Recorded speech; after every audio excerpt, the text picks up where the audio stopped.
নোয়াখালীর হাতিয়ায় শাপলাকলিতে ভোট দেয়ায় গৃহবধূ ধর্ষণের অভিযোগে প্রাথমিকভাবে তদন্তে 2 দফায় মারামারির তথ্য পেয়েছে পুলিশ।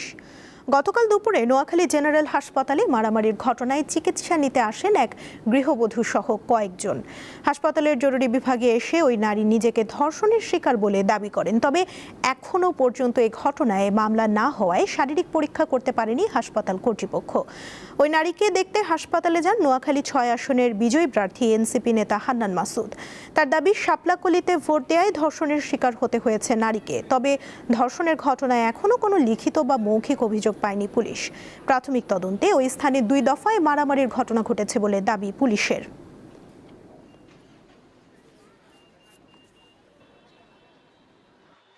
ওনার ঘর বাড়ি হামলা করেছে, লুটপাট করেছে, ওনার স্বামীকে আটকে রেখে, সন্তানদেরকে আটকে রেখে ওনাকে ধর্ষণ করা হয়েছে। সুতরাং ওনার এটা তো হচ্ছে হসপিটালের মেডিকেল টিম কাজ করার কথা ছিল, পুলিশ এসে ওনার জবানবন্দি নেওয়ার কথা ছিল। এখন পর্যন্ত পুলিশ জবানবন্দি নেয় নাই। এসপিকে আপনাদের সামনে ফোন দিলাম, উনি মনে হয় যেন বিষয়টা জানান নাই ধরনের একটা ভাব নিচ্ছেন। এবং হচ্ছে আপনাদের হসপিটাল তত্ত্বাবধায়ককে আমি হসপিটালে এসে পাচ্ছি না। আমি বারবার এখান থেকে ফোন দেওয়া হয়েছে, ওনার ফোন বন্ধ করে বসে আছেন।